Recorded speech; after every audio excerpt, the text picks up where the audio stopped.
Donc, du point de vue juridique, il n'y a aucun obstacle, ni prohibitif, ni dirimant à l'éventualité de la candidature de Maurice Kamto. Je ne suis pas du MRC, mais je réponds en juriste, tout simplement. Très bien. Maître Kakak, alors, il y a cette question que j'aimerais poser à l'avocat que vous êtes. Maurice Kamto peut se faire investir par un autre parti politique, ça c'est clair. Mais la question est, dans ce processus, que dit la loi sur son adhésion au MRC? Je veux dire, est-ce qu'il doit renoncer d'abord à son appartenance au MRC pour se faire investir ailleurs, ou alors il n'est pas obligé? Que dit la loi? Bon, en fait, ce que je veux vous répondre de manière péremptoire, c'est que la loi, effectivement, donne la possibilité aux candidats, ça c'est clair, de se faire investir par un parti politique qui a des élus. Ça c'est clair. Voilà. La deuxième chose que je veux vous faire observer, c'est que dans la pratique électorale, je dirais même à l'échelle planétaire aujourd'hui, les gens fonctionnent avec le système de plateforme politique. Vous comprenez? Ça veut dire quoi? Ça veut dire que je peux avoir un parti politique qui n'a pas d'élu. Mais j'ai un profil présidentiel ou de présidentiable. Et que dans la plateforme qui est constituée d'une dizaine de partis, il y a un parti qui a les élus. J'appartiens à cette plateforme. Cette plateforme décide de me présenter comme candidat de leur plateforme sous la bannière du parti qui a les élus. Très bien. Donc, du point de vue, objectivement, je suis un peu embarrassé. Et à ce moment, vous n'avez pas besoin de renoncer à votre appartenance? Tu n'as pas besoin. Il n'y a pas besoin. Donc, du point de vue juridique, il n'y a aucun obstacle, ni prohibitif, ni dirimant à l'éventualité de la candidature de Maurice Kamto. Sincèrement, je ne suis pas du MRC, mais je réponds en juriste, tout simplement. Très bien. Bonjour les enfants, c'est papa. Mon mur est un asile psychiatrique à ciel ouvert et ma salle d'attente est toujours bondée. Bienvenue à la clinique, les enfants. On va pousser le bouchon plus loin. On va pousser avec Maître Bomotimban, qui sera la voix du Bloc populaire de ce matin. On va pousser le bouchon plus loin. Merci beaucoup à vous, Maître Bomotimban, d'être la voix du Bloc populaire de ce matin, parce que cette sortie est extrêmement importante pour moi. Et je veux la partager avec vous, pour que vous partagez cette pensée de Maître Bomotimban avec tout le reste des Camerounais. Si tu fais partie du Bloc populaire, tu sais très bien qu'un partage et un like, c'est un engagement citoyen.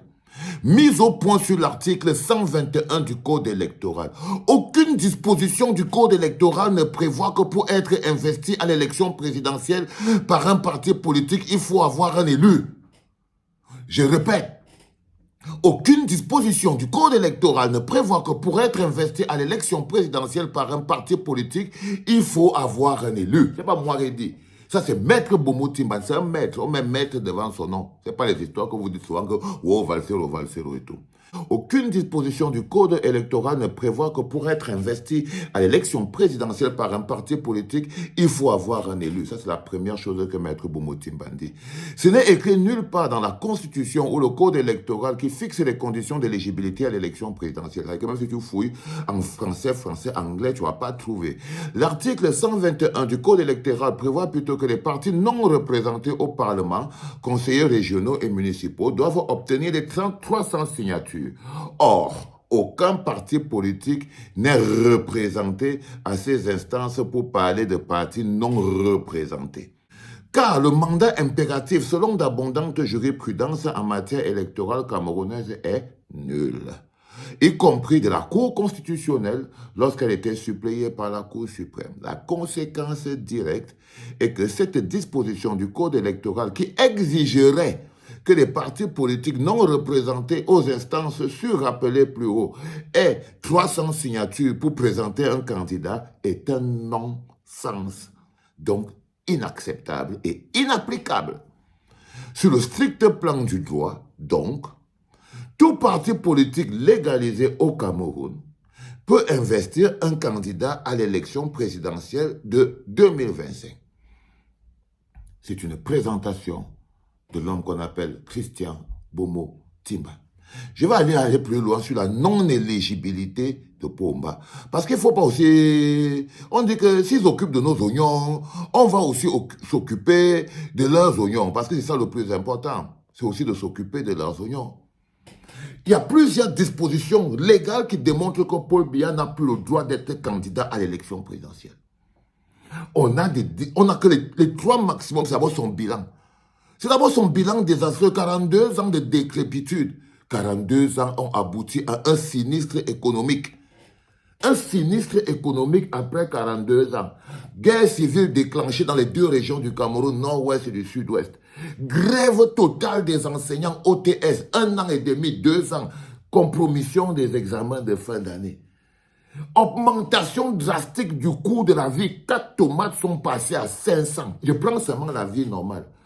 Coupure intempestive d'électricité, incapable de fournir aux Camerounais la moindre notion d'énergie, courant, électricité, ni eau, rien. Violation de toute forme de liberté individuelle, c'est-à-dire que quand vous ouvrez les prisons du Cameroun, elles sont plus remplies par les personnes qui ont contesté la gouvernance de Paul Biya que les gens qui ont volé les fonds publics de l'État. Ça, c'est l'une des raisons fondamentales. Après ça, il a 95 ans. 97 ans. Seulement pour ça, le bloc populaire lui dit que seulement, tu vois, là, toi, s'il y a quelqu'un qui ne doit plus être candidat à cette élection, c'est toi, Pomba. L'incapacité du RDPC à l'investir, lui, comme candidat, et l'impossibilité de ce parti au pouvoir à tenir le moindre congrès parce qu'ils n'ont pas pu respecter leur propre statut. C'est-à-dire que même en fonction des statuts même du RDPC, Pomba est illégitime, illégal à être candidat à l'élection présidentielle.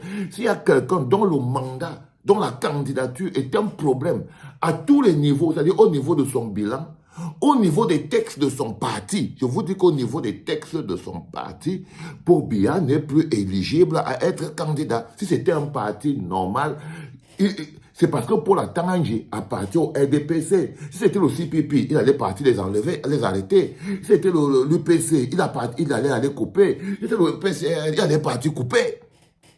Mais comme le RDPC est le seul parti qui doit fonctionner comme un gang de brigands, même à l'intérieur, Paul Biya n'a plus le droit de se présenter à l'élection présidentielle. On appelle ça l'illégibilité, c'est-à-dire l'incapacité du RDPC à l'investir lui-même. Selon les textes et les lois du RDPC, s'il y a quelqu'un qui ne doit pas être candidat à cette élection, non, c'est plutôt Paul Biya. C'est plutôt Paul Biya. Et toutes les dispositions légales sont là pour démontrer que ce soit en fonction des textes de son parti, que ce soit en fonction de la démocratie du Cameroun, que ce soit en fonction de son bilan, c'est non. C'est non. C'est-à-dire que s'il y a une campagne que nous devions mener toujours et toujours avec force et détermination, c'est la campagne non à la candidature de Paul Biya. Parce que c'est une forfaiture illégale. Ça veut dire que si c'était même légal par rapport à son parti, on pouvait comprendre. Donc vous devez comprendre que tous ces gens-là se sont votés dans l'illégalité pour maintenir Pomba au pouvoir parce que ça permet à Atanganji de rester ministre de l'administration territoriale, ça permet à Ngongo de rester SG. Aucun d'eux ne veut être président, ils n'en ont pas les moyens. Ils savent très bien que tout ce qu'ils ont à faire, c'est à maintenir Pomba, légal ou illégal, pour que tout le système qui appauvrit les Camerounais et les maintient en captivité perdue. Ngongo sera toujours SG, Famondongo sera toujours là-bas, Motaze sera toujours, Grégoire sera toujours. L'essentiel, c'est qu'ils trouvent tous un moyen de, écarter Maurice Kamto. Parce que la seule chose qui peut faire que Pomba ne dorme pas dans sa vie, c'est Maurice Kamto.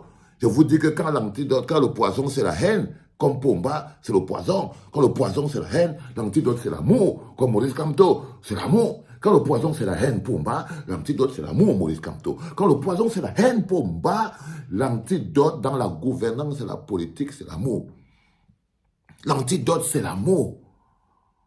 Donc, ils sont eux-mêmes persuadés, d'abord, que même en suivant seulement les textes du RDPC, Pomba n'est plus